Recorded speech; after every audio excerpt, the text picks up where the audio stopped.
Good morning, students. Now this is the fourth session in the chapter coordination compound, and today we are going to learn about the bonding in coordination compound.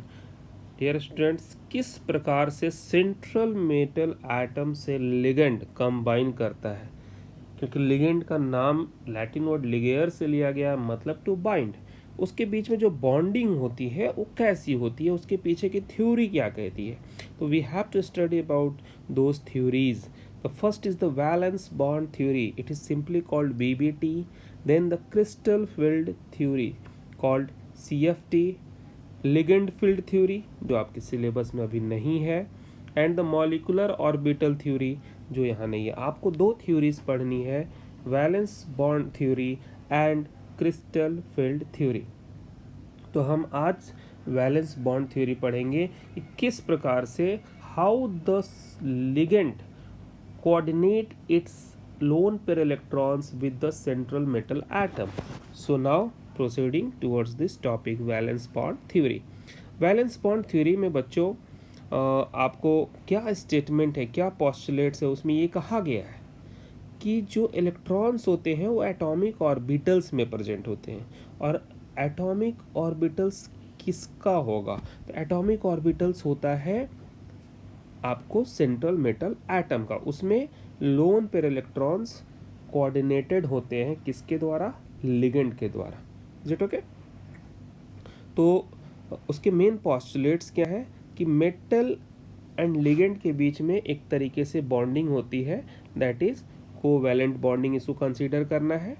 और इस theory में कहा गया है कि जो central metal atom होता है, वो सेंट्रल मेटल एटम क्या करता है, वो अपने d ऑर्बिटल का, s ऑर्बिटल का और बाहर वाले, मान लो कि अगर वो 3D का यूज कर रहा है, 4s का यूज कर रहा है, 4p का भी यूज कर सकता है, यानी कि डिफरेंट आउटर मोस्ट ऑर्बिटल्स का यूज करता है. किसके लिए, हाइब्रिड ऑर्बिटल के फॉर्मेशन के लिए. And then as per the number of required set for bonding with ligand, that is the coordination number, the hybrid orbitals are formed and the geometry of molecule is given. अगर मान लो आपको 6 equivalent atomic orbitals बनते हैं, hybrid orbitals बनते हैं, तो वो octahedral होगा, टेट्राहेड्रल होगा. Is it clear? तो आप इस तरीके से अभी आगे देखेंगे कैसे ये रूल काम करता है. बहुत इंपॉर्टेंट थ्योरी है. हाइब्रिड ऑर्बिटल से जो है वही आपको लिगेंड के साथ इलेक्ट्रॉन पेयर की शेयरिंग करेंगे. ओके, तो ये पॉस्टुलेट्स इनके जो है इससे ज़्यादा इंपॉर्टेंट है. पॉस्टुलेट्स को याद रखने से इंपॉर्टेंट है इस कॉन्सेप्ट को कैसे आप एप्लीकेशन में दिखाओगे, वो एग्जाम्पल के थ्रू मैं एक्सप्लेन करूँगा. जो सेंट्रल मेटल एटम्स होता है वो appropriate number of electron donate करके पॉजिटिव आयन बनाता है. क्यों? क्योंकि आपको मालूम है कि in a coordination compound the central metal atom have different oxidation states. किसी पर्टिकुलर कंपाउंड में +2 ऑक्सीडेशन स्टेट होता है, किसी में +3 होता है. So there are various oxidation state. आप जानते हो कि D ब्लॉक के एलिमेंट्स जो होते हैं, F ब्लॉक के एलिमेंट्स होते हैं, उनका जो ऑक्सीडेशन स्टेट होता है वो वेरिएबल होता है. ओके, तो अब सेंट्रल मेटल एटम क्या करेगा, वो अवेलेबल कराएगा एम्प्टी ऑर्बिटल्स, क्योंकि जब तक एम्प्टी ऑर्बिटल्स नहीं मिलेंगे इलेक्ट्रॉन पेयर नहीं आएगा. इलेक्ट्रॉन पेयर यानी लोन पेयर इलेक्ट्रॉन जो है वो लिगेंड का नहीं आएगा. और कितने एम्प्टी ऑर्बिटल्स बनाने होंगे, एज पर कोऑर्डिनेशन नंबर. कितने कोऑर्डिनेशन नंबर है उसके अकॉर्डिंग आपको बनाने पड़ेंगे. ओके, तो जब एम्प्टी ऑर्बिटल क्रिएट हो जाता है सेंट्रल मेटल एटम के पास, हाइब्रिडाइजेशन हो जाता है, तो उसमें आपको इलेक्ट्रॉन की फिलिंग शुरू हो जाती है. लेकिन जो बच्चों लिगेंड है, उस लिगेंड के बारे में मैं आपको बता दूं, कुछ लिगेंड ऐसे होते हैं जिनको हम कहते हैं स्ट्रॉन्ग फील्ड लिगेंड, और कुछ लिगेंड को हम कहते हैं वीक फील्ड लिगेंड. अब आप कहोगे कि सर इसका मतलब क्या है, बच्चों स्ट्रॉन्ग फील्ड लिगेंड आपको सिंपल मैं बता दूं, because in crystal field theory आप इसको डिटेल में और समझोगे। स्ट्रॉन्ग फील्ड लिगेंड उसको बोलते हैं जो फोर्सिबली इलेक्ट्रॉन की पेयरिंग करा सकता है, और जो वीक फील्ड लिगेंड होता है वो इलेक्ट्रॉन को पेयर्ड नहीं कर पाता, उसकी पेयरिंग नहीं करा पाता। तो कहने का मतलब है, मैं जैसे आपको समझाऊं, सपोज करो कि यहाँ पर ये है डी ऑर्बिटल्स, तो डी ऑर्बिटल्स में 5 ऑर्बिटल्स होंगे। अब अगर आप मान लो कि एक इलेक्ट्रॉन यहाँ है, एक यहाँ है, एक यहाँ है, और एक यहाँ है, एक यहाँ है, और छठा इलेक्ट्रॉन यहाँ है। तो अगर कोई स्ट्रॉन्ग लिगेंड होगा, हमारे कहने का मतलब यह है कि if there is a strong ligand, तो स्ट्रॉन्ग लिगेंड जैसे मान लो आपको इस नीचे में लिगेंड को जब आप अरेंज करते हो in order of increasing field strength, तब आपको मिलता है स्पेक्ट्रोकेमिकल सीरीज। अब ये वो सीरीज है, आप यहाँ देखो कार्बोनिल सबसे स्ट्रॉन्ग है, फिर साइनाइड है, यानी कि जो स्टार्टिंग में हैलाइड्स, आयोडाइड, ब्रोमाइड, ये सब वीक फील्ड लिगेंड है। हैलोजन जितने भी ये सब वीक फील्ड लिगेंड है। लेकिन जैसे आप आगे की तरफ बढ़ेंगे, these are the ammonia, ethane 1,2 diamine, cyanide, carbonyl, these are the strong field ligand. तो अगर आपको स्ट्रॉन्ग फील्ड लिगेंड होगा तो इलेक्ट्रॉन्स की पेयरिंग होती है। इसका मतलब क्या है कि देखो, इसका मतलब है कि जो ये इलेक्ट्रॉन है वो इसके साथ आगे पेयर कर लेगा, ये इलेक्ट्रॉन इस ऑर्बिटल में भाग आएगा, और ये इलेक्ट्रॉन फिर आगे यहाँ पर पेयरिंग कर लेगा। यानी सिचुएशन कैसे मिलेगी, लाइक दिस, 1 2 3 4। अब अगर स्ट्रॉन्ग फील्ड लिगेंड होगा तो 2 इलेक्ट्रॉन इसमें होंगे, ये इलेक्ट्रॉन 2 इलेक्ट्रॉन इसमें होंगे, और 2 इलेक्ट्रॉन इसमें होंगे, यानी कि ये 2 ऑर्बिटल आपको एम्प्टी हो जाएगा। यानी ये जो लास्ट वाले जो 2 ऑर्बिटल थे ये क्या हो गए, खाली हो गए। ये दोनों इलेक्ट्रॉन कहाँ मूव कर गए, अंदर की तरफ पेयर्ड हो गए। तो ऐसे जो कॉम्प्लेक्स बनते हैं जिसमें इलेक्ट्रॉन को due to the presence of a ligand that is strong field ligand paired up is there, उसको हम लो स्पिन कॉम्प्लेक्स बोलते हैं। क्यों, क्योंकि इलेक्ट्रॉन तो वहाँ पे ऑलरेडी पेयर्ड हो चुका है। अगर वीक फील्ड लिगेंड होता तो जो आपकी ओरिजिनल सिचुएशन होती एज इट इज मेंटेन्ड होती, उसमें कोई चेंजेस नहीं होता। तो बच्चों यहाँ क्या होता है, जब सेंट्रल मेटल एटम के इलेक्ट्रॉन्स हाइब्रिड ऑर्बिटल बनाते हैं तो how many number of hybrid orbitals are formed, उसके अकॉर्डिंग उसकी ज्योमेट्री होती है, उसके अकॉर्डिंग उसका टाइप ऑफ कॉम्प्लेक्स होता है। There are 2 type of complex, inner orbital complex, outer orbital complex. अब इसको मैं आगे एग्जांपल से समझाऊंगा। इनर ऑर्बिटल का मतलब है कि इनर डी ऑर्बिटल का यूज हुआ हो, आउटर ऑर्बिटल कॉम्प्लेक्स का मतलब है कि आउटर डी ऑर्बिटल का यूज हुआ। तो जैसे मान लो डी यहाँ पर है, पहले है तो ये इनर हो गया, यहाँ पर डी बाहर वाला यूज हो रहा है तो ये आउटर हो गया, यहाँ पर डी अंदर का यूज हो रहा है D2sp3 में तो इनर हो गया। आगे बात समझ में ना। तो अब हम कुछ एग्जाम्पल्स के थ्रू आगे बढ़ेंगे और देखेंगे कि एग्जाम्पल में क्या है। सबसे पहला एग्जाम्पल लेते हैं कोबाल्ट का, तो इसको मैं एक्सप्लेन करता हूँ और यहाँ से आप समझेंगे कि किस तरीके से हमारा वैलेंस बॉन्ड थ्योरी पर एक्सप्लेनेशन आता है। ओके, तो हम लोग इसको एक्सप्लेन करते हैं। तो सबसे पहले यहाँ पर आपको देखना है कि आपको कंपाउंड क्या दिया गया है। कंपाउंड आपका जो है वो है कोबाल्ट NH3 होल 6 3+। एग्जामिनेशन में आपसे क्वेश्चन पूछा जाएगा कि explain the formation of this complex ion on the basis of valence bond theory. तो सबसे पहला काम करना आप कि उसका ऑक्सीडेशन स्टेट निकालना सेंट्रल मेटल एटम का। तो कोबाल्ट का ऑक्सीडेशन स्टेट आप यहाँ निकालिए, आपको यहाँ पे मिल जाएगा कोबाल्ट का ऑक्सीडेशन स्टेट क्या है, X प्लस अमोनिया का 0 तो 6 × 0 = 3+, X का वैल्यू कितना आ गया, 3 आ गया। इसका ऑक्सीडेशन स्टेट यहाँ पर 3 है। तो जब आप कोबाल्ट का इलेक्ट्रॉनिक कॉन्फ़िगरेशन लिखते हैं तो उस समय कोबाल्ट का जब आप इलेक्ट्रॉनिक कॉन्फ़िगरेशन लिखिएगा तो आप इलेक्ट्रॉनिक कॉन्फ़िगरेशन पूरा लिखने की ज़रूरत नहीं है। आपको इलेक्ट्रॉनिक कॉन्फ़िगरेशन कहाँ तक लिखना होगा, तो सिर्फ आउटर मोस्ट इलेक्ट्रॉनिक कॉन्फ़िगरेशन आप लिखेंगे। ओके, तो आपको सिर्फ आउटर मोस्ट इलेक्ट्रॉनिक कॉन्फ़िगरेशन लिखना है, ठीक है ना। तो हम आउटर मोस्ट इलेक्ट्रॉनिक कॉन्फ़िगरेशन लिखेंगे। तो कोबाल्ट का एटॉमिक नंबर होता है 27। So what will be the electronic configuration? 3d7 4s2। यहाँ पे 4p भी होगा, वो 0 होगा। 3d 4d भी होगा, वो भी 0 होगा। अब देखिए कोबाल्ट का ऑक्सीडेशन स्टेज 3 है, तो आप लिखोगे C3+। एटॉमिक नंबर चेंज नहीं होता क्योंकि ये due to the number of proton है। अब आपको क्या आएगा, यहाँ से 2 इलेक्ट्रॉन 4s का निकल जाएगा और उसके बाद आपको 3d7 से 1 इलेक्ट्रॉन निकलेगा। तो फाइनली आपको क्या मिलेगा? आपको मिलेगा 3d6 4s0 4p0 4d0। तो अपने को तो अब ऑर्बिटल के रूप में दिखाना पड़ेगा, तो हम दिखाएंगे ऐसे। 3d6 है तो 1 2 3 4 5 हो गया। 6 इलेक्ट्रॉन कैसे दिखाओगे? 1 2 3 4 5 और छठा इलेक्ट्रॉन यहाँ दिखा देंगे। 4s में 0 है, ब्लैंक रखिए, ये लिख दीजिए 3d6। यहाँ पर 4s 0 कर दीजिए और 4p को भी 0 रख दीजिए। अब आप देखो कोबाल्ट के साथ लिगेंड क्या है? अमोनिया। तो लिखेंगे आप यहाँ पे CO3+ in presence of ligand NH3। बिल्कुल ऐसे ही आपको लिखना है। This will be the final way of writing. कैसे आप उसको लिखते हैं वो इसी तरीके से होता है।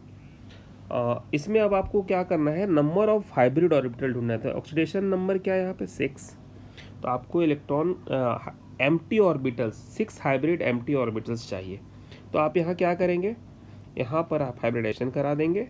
तो उससे पहले बिफोर हाइब्रिडाइजेशन, चूँकि NH3 क्या है? स्ट्रॉन्ग फील्ड लिगेंड है, जो अभी आपको हमने बताया, जो क्या करता है वो इलेक्ट्रॉन को पेयर्ड करा देगा। यानी क्या इन प्रेजेंस ऑफ लिगेंड क्या मिलेगा आपको? सिचुएशन कुछ ऐसी हो जाएगी, 5 ऑर्बिटल्स तो होंगे लेकिन ये इलेक्ट्रॉन जो यहाँ पे ऑलरेडी पेयर है, ये जो 2 इलेक्ट्रॉन एक ऑर्बिटल में आ जाएंगे, ये 2 एक में आ जाएंगे। यानी कि इस तरीके से इलेक्ट्रॉन की पेयरिंग हो जाएगी।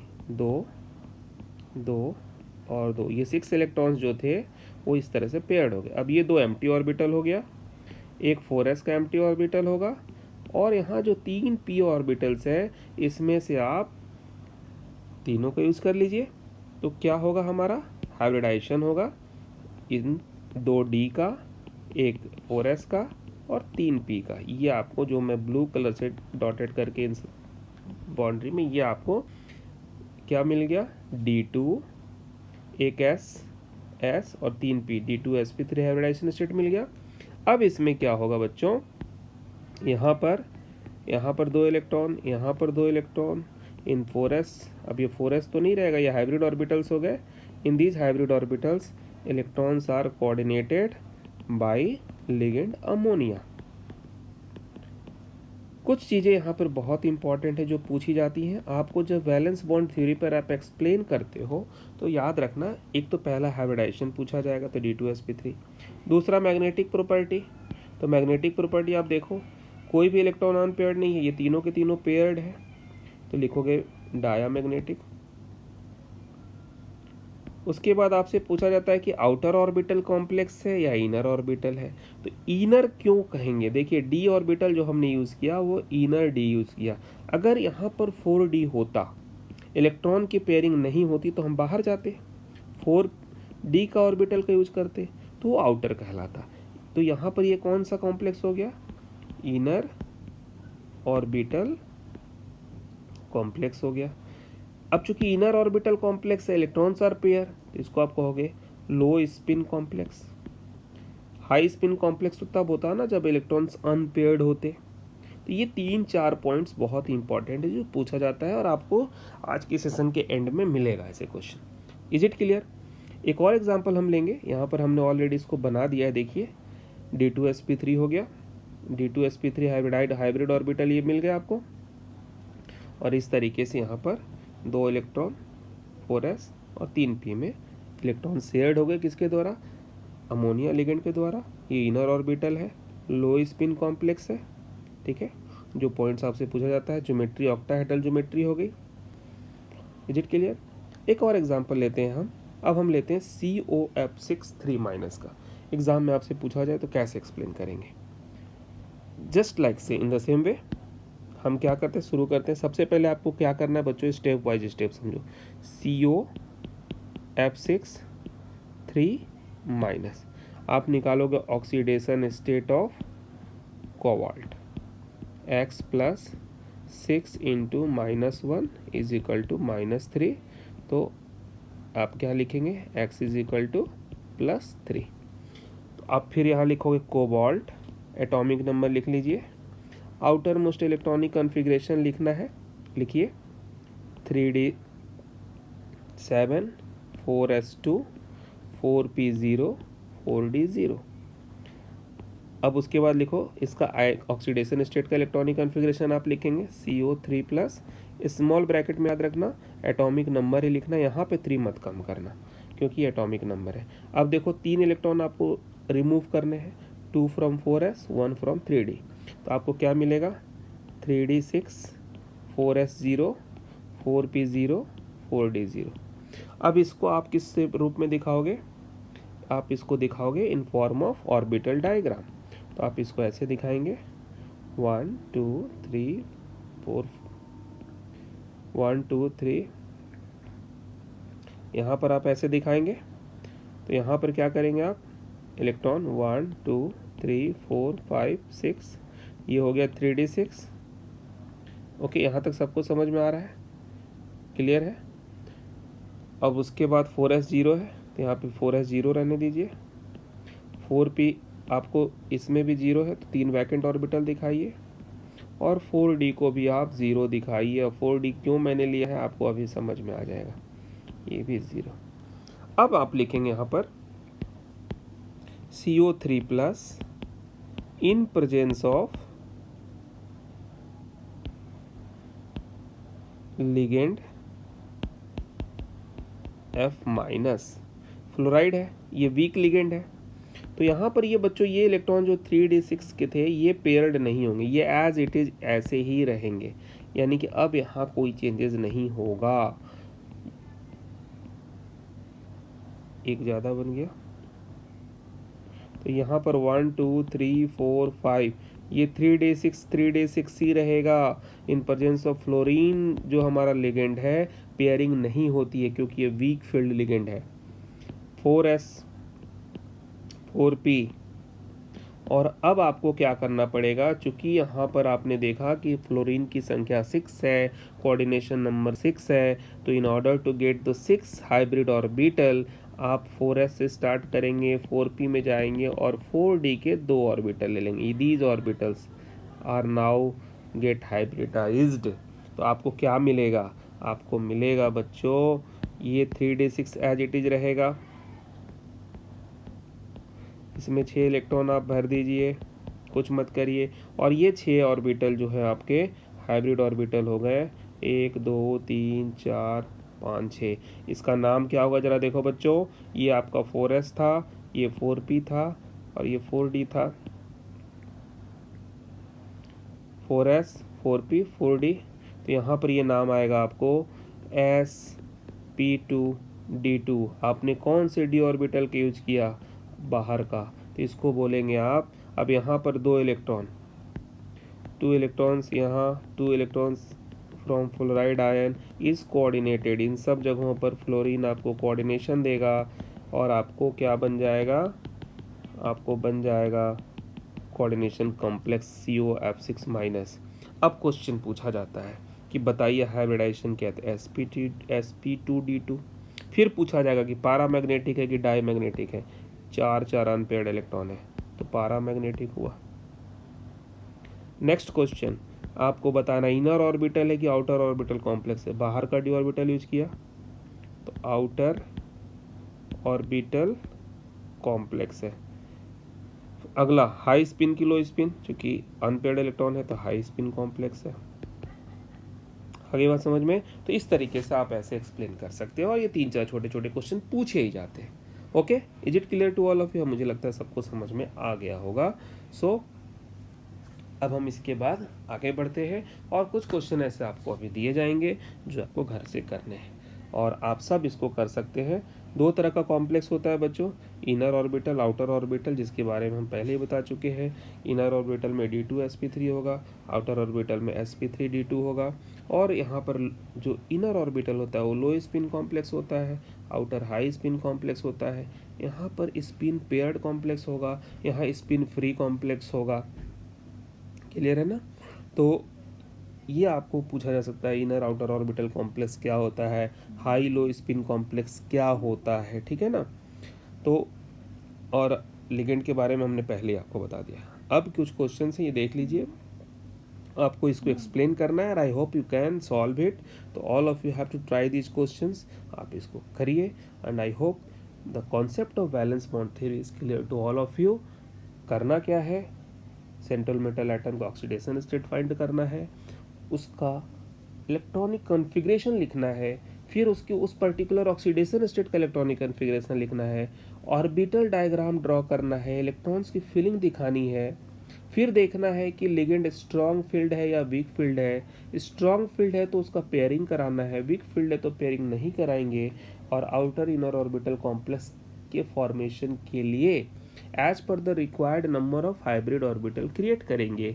और फिर हमारी प्रॉपर्टी जो होती है magnetic property, low high spin complex, ये हम बता सकते हैं, ज्योमेट्री बता सकते हैं। ओके, बहुत सिंपल सा है। कुछ एक्सेप्शनल केसेस भी होते हैं जो हम अपने नेक्स्ट वीडियो में डिस्कस कर लेंगे। Now these are the questions you should practise at your home.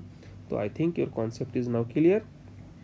So thanks for watching, like and subscribe and share my channel, my blog, all the videos are available there. So once again, thank you. Have a nice day. See you again in the next video that is related to the crystal field theory. Okay, thank you.